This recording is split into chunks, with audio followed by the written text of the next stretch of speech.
ಈ ಶಾಲೆಗಳಲ್ಲಿ ಬ್ರಿಟಿಷರು ಬಂದ ನಂತರ ಶಿಕ್ಷಣದಲ್ಲಿ ಬದಲಾವಣೆ ಬಂತು. ಯಾವಾಗ ನಮ್ಮ ದೇಶದಲ್ಲಿ 7 ಲಕ್ಷ ಶಾಲೆಗಳಿದ್ವಲ್ಲ, 1600 ವಿಶ್ವವಿದ್ಯಾಲಯಗಳು ನಮ್ಮ ದೇಶದಲ್ಲಿದ್ದು, ಅವಾಗ ಲಂಡನ್ನಲ್ಲಿ ಕೇವಲ 5 ವಿಶ್ವವಿದ್ಯಾಲಯಗಳಿತ್ತು. ಸಂಧ್ಯಾ ಗುರುಕುಲಗಳು ನಮ್ಮಲ್ಲಿ ಏನು ನಡೀತಿದ್ದು, ದಿವಸೆಲ್ಲ ಕೆಲಸ ಮಾಡ್ತಿದ್ರು, ಸಾಯಂಕಾಲ ಬಂದು ಕಲಿತಿದ್ರು.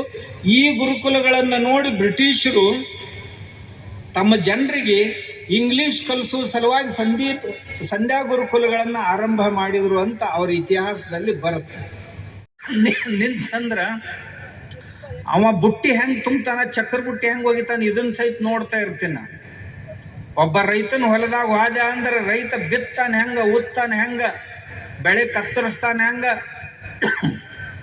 ಅವ ರಾಶಿ ಹೆಂಗೆ ಮಾಡ್ತಾನ, ಕಾಳು ತಗೊಂಡು ಹೋಗ್ತಾರೆ ಹೆಂಗ, ಕಾಳುಗಳ ಮೇಲೆ ಪ್ರಸಂಸ್ಕರಣೆಯನ್ನು ಯಾವ ರೀತಿ ಮಾಡ್ತಾರೆ ಎಲ್ಲವನ್ನು ನೋಡ್ತೀನಿ. ಒಬ್ಬ ಆದಿವಾಸಿ ಹತ್ರ ಹೋದೆ ಎಲ್ಲಿ ಗುಡ್ಡಗಾಡಿನಲ್ಲಿ ಅಂದ್ರೆ 4-6 ದಿವಸ ಅವ್ರ ಜೊತೆಗೆ ಇರ್ತೀನಿ. ಅವರ ಜನಜೀವನವನ್ನು ಸಮೀಪದಿಂದ ನಿರೀಕ್ಷಿಸಿ ಅವರ ಹಳೆಯ ಕಾಲದ ಜ್ಞಾನ ಅಂತ ಏನಿರ್ತೈತಿ ಅದನ್ನೆಲ್ಲ ಕೇಳಿ ತಿಳಿದುಕೊಳ್ಳುವಂಥ ಜಿಜ್ಞಾಸೆ. ಯಾವ ರೋಗ, ಆ ರೋಗದ ಲಕ್ಷಣಗಳೇನು, ಅವುಗಳಿಗೆ ಯಾವ ಔಷಧಿ ಕೊಡಬೇಕು, ಹೆಂಗೆ ಕೊಡಬೇಕು, ಯಾವಾಗ ಕೊಡಬೇಕು, ಇವನ್ ಸಹಿತ ನಾನೇನು ಡಾಕ್ಟರ್ ಅಲ್ಲ, ನನಗೇನು ಯಾರಿಗೆ ಔಷಧ ಕೊಡೋ ಅವಶ್ಯಕತೆ ಇಲ್ಲ, ಆದ್ರೆ ತಿಳ್ಕೊಂಡ್ರೆ ಏನು ಕೆಟ್ಟೈತಿ ಅಂತ. ತಾವು ಎಲ್ಲರೂ ಎಲ್ಲ ಕಡೆ ತಿರುಗಾಡ್ತಿರ್ತೀರಿ, ಕಲೀಲಿಕ್ಕೆ ಏನು ಕೆಟ್ಟೈತಿ ಅಂತ. ನಮ್ಮ ಮಕ್ಕಳಿಗೆ ಸಹಿತ ನಾವು ಎಷ್ಟು ಕಲಿಸಿದ್ರೂ ಕಡಿಮೆನೇ ಇರ್ತೈತಿ. ನಮ್ಮ ಹಳೆ ಕಾಲದ ಶಿಕ್ಷಣ ಪದ್ಧತಿ ಎಷ್ಟು ಚೆನ್ನಾಗಿತ್ತು ಅಂತಂದ್ರೆ, ವರದಿ ಮಾಡ್ತಾರೆ ಬ್ರಿಟಿಷರು. ಕಲ್ಕತ್ತಾದ ಹತ್ರ ಬ್ರಹ್ಮಪುರ ಅಂತ ಒಂದು ಹಳ್ಳಿ, ಆ ಹಳ್ಳಿಗೆ ಗವರ್ನರು ಮತ್ತು ಅವರು ಕಲ್ಕತ್ತಾದ ಗವರ್ನರ್ ಕೆಲವು ಜನರನ್ನ ಕರ್ಕೊಂಡು ಹೋಗಿದ್ರಂತ. ಬ್ರಿಟಿಷ್ ಗವರ್ನರ್ ಊರ್ ಮುಂದೆ ಒಂದು ಕಟ್ಟಿ ಮ್ಯಾಗೆಲ್ಲ ಏನೇನೋ ಸಾಮಾನು ಇಟ್ಟಿದ್ರು. ಅದ್ರೊಳಗೆ ಉಂಗ್ರಿದ್ದು, ಕೊಳ್ಳಾನ್ ಚೈನ್ ಇದ್ದು, ಮೂಗ್ತಿದ್ದು, ಬುಗುಡಿದ್ದು, ಕೊಳ್ಳಾನು ಬಂಗಾರದು, ಬೆಳ್ಳಿ ಸಾಮಾನುಗಳಿದ್ದು, ಮತ್ತೇನೇನೋ ಸಾಮಾನುಗಳನ್ನು ಇಟ್ಟಿದ್ರು. ಅವ ರಾಜ್ಯಪಾಲ ಕೇಳ್ದ, ಗವರ್ನರ್ ಕೇಳ್ದ, ಏನಿದು ಈ ಕಟ್ಟಿ ಮ್ಯಾಗ ಯಾಕೆ ಇಟ್ಟಾರ ಇವನ್ನ ಅಂತ. ಬಂದೆಲ್ಲ ನೋಡ್ತಿದ್ರು. ಅವನು ಏನಂತ ಕೇಳಿದ. ಅವ್ರು ಹೇಳಿದ್ರು, ಯಾರ್ಯಾರಿಗೆ ಸಾಮಾನು ರಸ್ತಾದಾಗ ಸಿಕ್ಕಾವಲ್ಲ, ಕಳೆದು ಸಾಮಾನು ಸಿಕ್ಕಾವಲ್ಲ, ಸಿಕ್ಕು ಅಂದ್ರೆ ತಂದು ಈ ಕಟ್ಟಿ ಮ್ಯಾಗ ಇಡ್ಬೇಕಂತ ನಿಯಮ ಐತಿ ನಮ್ಮಲ್ಲಿ ಅಂತ.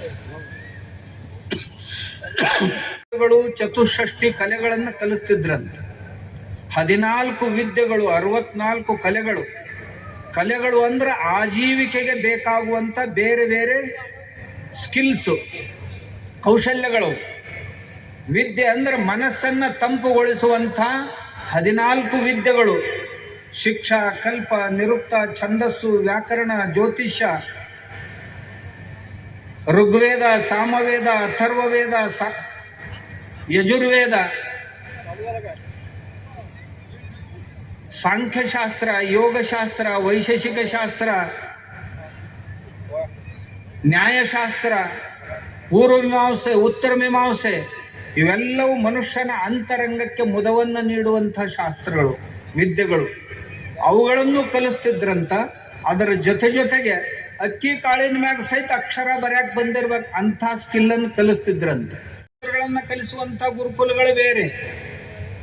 ಅಷ್ಟೇ ಅಲ್ಲ, ನಮ್ಮ ದೇಶದಲ್ಲಿ ಈ ತೃತೀಯ ಪಂಥೀಯರು ಅಂತ ಏನಿರ್ತಾರೆ, ಗಂಡ್ಮಕ್ಳು ಅಲ್ಲ ಹೆಣ್ಮಕ್ಳು ಅಲ್ಲ, ಅಂಥವ್ರ ಸಲುವಾಗಿ ಸಹಿತ ಗುರುಕುಲಗಳಿದ್ದು ಈಗೂ ಅದಾವು ಕೆಲವು ಕಡೆ. ಅವ್ರಿಗೆ ಸಹಿತ ಅಕ್ಷರ ವಿದ್ಯೆಯನ್ನು ಕಲಿಸ್ಬೇಕು, ನೃತ್ಯ ಕಲಿಸ್ಬೇಕು, ಗಾಯನ ವಾದನ ಕಲಿಸ್ಬೇಕು. ಆಮೇಲೆ ಅವರ ಬದುಕಿಗೆ ಬೇಕಾಗುವಂಥ ಔಷಧಿ ಶಾಸ್ತ್ರವನ್ನು ಕಲಿಸ್ಬೇಕು ಅಂತ ಇವತ್ತು ಇದೆ.